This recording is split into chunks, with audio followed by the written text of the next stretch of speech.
Singer Adnan Sami पर लगा धोखाधड़ी का आरोप। इवेंट के बहाने ठगे लाखों रुपए। राजकुमार राव खोलेंगे एजुकेशन सिस्टम की पोल। फिल्म में साथ दिखेंगी तान्या मानेकतला।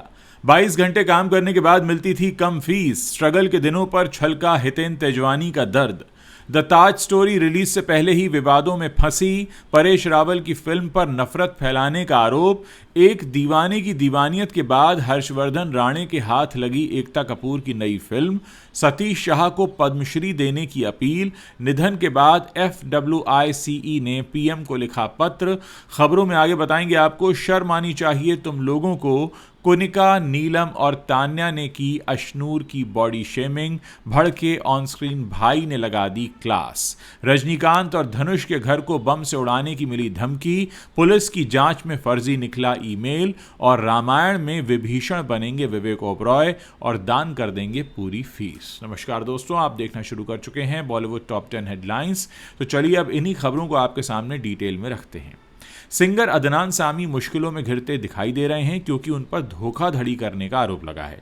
यह मामला कोर्ट पहुंच गया है, जहां अदालत ने पुलिस से रिपोर्ट मांगी है। यह मामला लगभग 3 साल पुराना है, जब ग्वालियर की एक महिला लावण्या सक्सेना ने एक इवेंट के लिए सिंगर अदनान सामी की टीम से संपर्क किया था और वो 27 दिसंबर 2022 के दिन ग्वालियर में इवेंट कराना चाहती थी। इस इवेंट के लिए अदनान सामी को पेशगी के तौर पर 17,62,000 रुपए का भुगतान किया गया था। बाद में इवेंट नहीं हुआ और राशि भी वापस नहीं की गई। इसी मामले में अदनान सामी पर यह आरोप लगा है। बताया जा रहा है कि इवेंट आयोजित करने वाली लावण्या सक्सेना ने दी गई रकम वापस करने के लिए काफी कोशिशें की, तो सिंगर अदनान सामी की टीम ने सहयोग नहीं किया और पैसा भी वापस नहीं आया। दोस्तों, बॉलीवुड में कोई पहली घटना नहीं है, ऐसी कई घटनाएं पहले भी होती रही हैं। एक्ट्रेस तान्या मानेकतला अब जल्द ही राजकुमार राव के साथ एक नई फिल्म में दिखने वाली हैं। इस फिल्म को आदित्य निम्बालकर डायरेक्ट कर रहे हैं। इस फिल्म में तान्या यंग इंडियंस की आवाज़ बनेंगी। उनका किरदार फिल्म की कहानी के लिए बेहद अहम होगा। फिल्म की कहानी भारत के एजुकेशन सिस्टम की सच्चाइयों पर आधारित है। ये फिल्म उस दुनिया को सामने लाने की कोशिश करती है जिसे अक्सर अनदेखा कर दिया जाता है। वो दुनिया जहां स्टूडेंट और टीचर दोनों ही एक कठिन और कॉम्पिटिटिव सिस्टम के दबाव में जीते हैं। सोशली काफ़ी रेलेवेंट है, बल्कि हर उस परिवार से जुड़ती है जो बच्चों के भविष्य को लेकर चिंतित रहता है। फिल्म से जुड़े एक सूत्र ने बताया कि ये प्रोजेक्ट सभी कलाकारों और निर्माताओं के लिए बेहद पर्सनल और इमोशनल है। निर्देशक आदित्य ने इस टॉपिक को बड़ी गहराई और सेंसिटिविटी से संभाला है। राजकुमार राव और तान्या मानेकतला का किरदार दर्शकों के दिल को छू रहा है।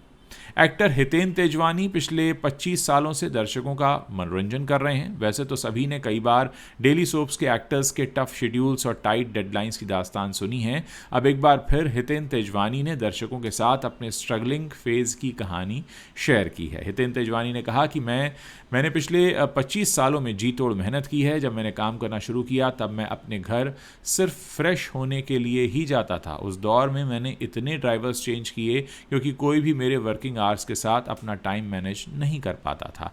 कई बार तो मैंने खुद नींद में भी ड्राइव किया और कार डिवाइडर से जाकर टकरा भी गई, लेकिन भगवान की कृपा से कुछ हुआ नहीं। अपनी बात को आगे बढ़ाते हुए हितेन तेजवानी ने सैलरी को लेकर भी कई खुलासे किए। उन्होंने बताया कि कई सालों तक उनकी सैलरी नहीं बढ़ाई गई। सीरियल सुकन्या के लिए हितेन को सिर्फ एक दिन का 1,000 रुपया मिलता था। महीने में सिर्फ 12 दिन इस सीरियल की शूटिंग होती थी। इतना ही नहीं, हितेन ने बताया कि भले ही वो कुटुंब के लीड एक्टर थे, फिर भी उन्हें कुछ खास इंक्रीमेंट नहीं मिला। इसके बाद 1 महीने तक लगातार वो ओवर टाइम करते रहे और फिर उन्हें फाइनली जब 1 लाख रुपए का चेक मिला तब उनकी खुशी 7वें आसमान पर थी। तो अक्सर लोगों को ऐसा लगता है कि जो टीवी पर आते हैं, स्क्रीन पर आते हैं, उनको बहुत सा पैसा मिलता है, लेकिन ये हर बार ज़रूरी नहीं होता।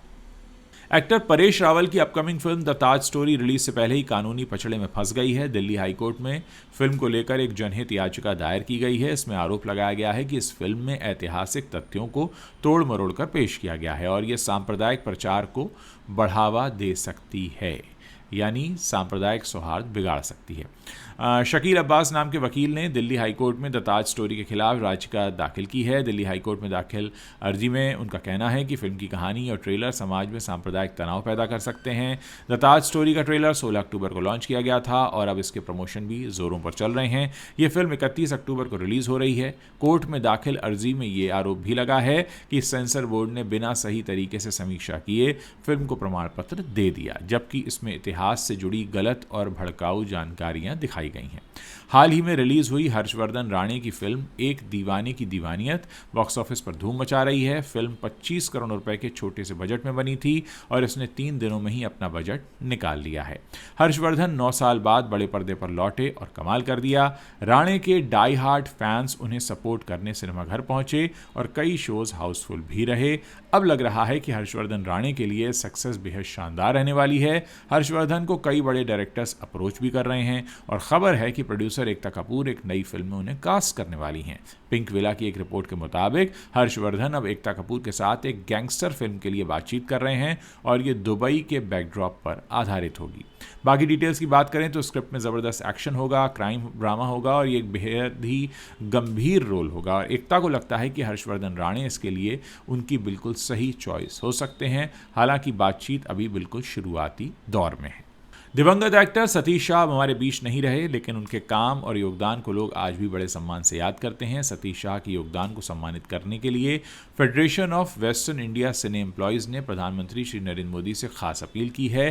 फेडरेशन ने पीएम मोदी को लिखे लेटर में सतीश शाह को मरणोपरांत पद्मश्री सम्मान देने की मांग की है। सतीश शाह ने अपने लंबे करियर में सिनेमा और टेलीविजन दोनों माध्यमों में अपना दमदार एक्टिंग का जलवा दिखाया, एक अलग पहचान बनाई। उन्होंने न सिर्फ फिल्मों में बल्कि टीवी की दुनिया में भी एक अलग मुकाम हासिल किया। अब उनके चाहने वाले चाहते हैं कि उन्हें पद्मश्री देकर सम्मानित किया जाए। रियलिटी शो बिग बॉस 19 में हंगामे के बाद घर का माहौल एक बार फिर से बदल रहा है। नीलम, कुनिका और तान्या का गुट एक बार फिर से साथ है। हाल ही में सोशल मीडिया पर एक वीडियो वायरल हुआ जिसमें ये तीनों मिलकर अशनूर की बॉडी शेमिंग कर रहे हैं, जिसे लेकर अब अशनूर के ऑन स्क्रीन भाई रोहन मेहरा ने चुप्पी तोड़ दी है और तीनों पर अपना गुस्सा जाहिर किया है। रोहन मेहरा ने ये रिश्ता क्या कहलाता है सीरियल में अशनूर के ऑन स्क्रीन भाई का रोल किया था, जिसके बाद दोनों की दोस्ती काफ़ी अच्छी हो गई और असल में भी अशनूर रोहन को अपना भाई मानती हैं। ऐसे में रोहन मेहरा ने अशनूर पर हुई बॉडी शेमिंग को लेकर एक्स पर पोस्ट किया और तीनों की लताड़ लगाई। रोहन मेहरा ने एक्स पर लिखा, बॉडी शेमिंग बिल्कुल भी स्वीकार नहीं की जाएगी। अशनूर के साथ जो हुआ वो गलत हुआ और इसकी निंदा होनी चाहिए। आपको शर्म आनी चाहिए कुनिका, नीलम और तान्या। तो नेशनल टेलीविजन पर क्या क्या होता है और फिर उसके बाद सोशल मीडिया पर इसका एक अलग ही तमाशा शुरू हो जाता है। रजनीकांत और एक्टर धनुष को बीते सोमवार के दिन धमकी दी गई थी। तमिलनाडु के डीजीपी को ईमेल के जरिए इन स्टार्स के घर बम से उड़ाने की धमकी आई थी। इसके बाद पुलिस ने इनकी सुरक्षा बढ़ा दी और इस मामले में जांच में इन्होंने जुटना शुरू किया। पुलिस ने अब द हिंदू अखबार की रिपोर्ट के मुताबिक कुछ अज्ञात व्यक्तियों ने डीजीपी को ईमेल के जरिए धमकी दी थी, जिसमें बताया गया था कि धनुष और रजनीकांत के घर पर बम रखे गए हैं। इस मेल के बाद हड़कंप मच गया और पुलिस ने तुरंत इस मामले की जांच शुरू कर दी। इस धमकी भरे ईमेल के बाद पुलिस बम निरोधक दस्ते के साथ रजनीकांत के घर पहुंची और जांच में जुट गई। ऐसे ही एक्टर धनुष के घर भी पड़ताल शुरू हुई, जिसके बाद पता चला कि ये फेक मेल था। इससे पहले 2 अक्टूबर को ऐसे ही एक ईमेल के जरिए धमकी दी गई थी, जिसमें कहा गया था कि राज्य के कई वीआईपी जो ऑफिसेज हैं और घर हैं वहाँ पर बम रखे गए हैं, लेकिन वो भी एक फेक मेल था। एंटरटेनमेंट चैनल्स पर जल्द ही नए शोज़ की भरमार आने वाली है। कलर्स चैनल का popular cooking comedy show laughter chef 3 अब अपने नए सीज़न के साथ धमाकेदार वापसी कर रहा है। भारती सिंह इसकी होस्ट बनेंगी, जबकि हरपाल सिंह हेड शेफ की भूमिका में दिखेंगे। कॉन्टेस्टेंट्स में कृष्णा अभिषेक, कश्मीरा शाह, अली गोनी, अभिषेक कुमार और ऐसी पुरानी जोड़ियों के साथ विवियन डेसेना, ईशा सिंह और जन्नत जुबैर, ईशा मालविया नई एंट्री लेंगी। ये शो पति पत्नी और पंगा की जगह लेने वाला है। इधर सुपर नेचुरल थ्रिलर नागिन 7 नवंबर में शुरू हो जाएगा, जिसमें प्रियंका चाहर चौधरी लीड रोल में नजर आ सकती हैं। जी टीवी का नया ड्रामा लक्ष्मी निवास सास बहू की इमोशनल कहानी पर आधारित होगा, जो मिडिल क्लास फैमिली की ज़िंदगी दिखाएगा। इन शोज से टीआरपी में नया रिकॉर्ड बनने की उम्मीद है।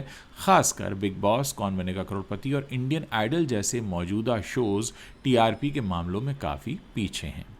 रामायणा फिल्म, जिसे बड़े ही ग्रैंड स्केल पर बनाया जा रहा है, इसे देखकर विवेक ओबरॉय भी आश्वस्त हैं कि ये फिल्म जो है वो हॉलीवुड फिल्मों को टक्कर देगी। उन्होंने ऐलान किया कि वो फिल्म में जो विभीषण का रोल कर रहे हैं उसके लिए जो उन्हें पैसा मिलेगा, फीस मिलेगी, उसके लिए वो 1 रुपया भी नहीं ले रहे हैं, बल्कि अपने मेहनताने की जो भी रकम तय होती है उसको वो चैरिटी में दान करने वाले हैं। कल की 2898 AD और आदिपुरुष फिल्म्स के रिलीज़ होने के बाद इनके VFX को लेकर खूब मीम्स बने थे, लेकिन इसके बाद जब रामायण का टीज़र आया तो एक नया पैरामीटर ही सेट हुआ। इस टीज़र को न केवल उसकी टेक्निकल क्वालिटीज़ के लिए सराहा गया, बल्कि इसने फिल्म के लिए दर्शकों के बीच एक एक्साइटमेंट को भी बढ़ा दिया। इस फिल्म में रणबीर कपूर भगवान श्री राम का रोल करेंगे, साई पल्लवी माता सीता बनेंगी, वहीं यश को रावण का रोल दिया गया है। विवेक ओबरॉय रावण के छोटे भाई विभीषण की भूमिका में दिखने वाले हैं। उन्होंने इस प्रोजेक्ट को लेकर अपनी राय प्रस्तुत की है। उन्होंने कहा कि ये फिल्म हॉलीवुड की कई ग्रैंड फिल्मों के बराबर होगी। साथ ही उन्होंने ये भी बताया कि इस फिल्म से मिलने वाली जो उनकी फ़ीस है, जो तय हुआ है उनका मेहनताना, वो उसे अपने घर लेकर नहीं जाएंगे बल्कि किसी नेक काम में लगाएंगे और दान कर देंगे। तो दोस्तों, ये वो 10 बड़ी खबरें हैं जो इंटरनेट पर छाई हुई हैं, बॉलीवुड से आती हैं। अगर आप इस वीडियो को पसंद कर रहे हैं, अपने दोस्तों के साथ शेयर कीजिए। चैनल पर नए हैं तो आप हमें सब्सक्राइब कर सकते हैं। और हाँ, अगर आपके पास कोई सुझाव है, शिकायत है जो आप हमसे बांटना चाहते हैं, हमारे साथ शेयर करना चाहते हैं, उसके लिए नीचे कमेंट सेक्शन है, वो खुला हुआ है, वहाँ पर आप अपनी बात लिख सकते हैं।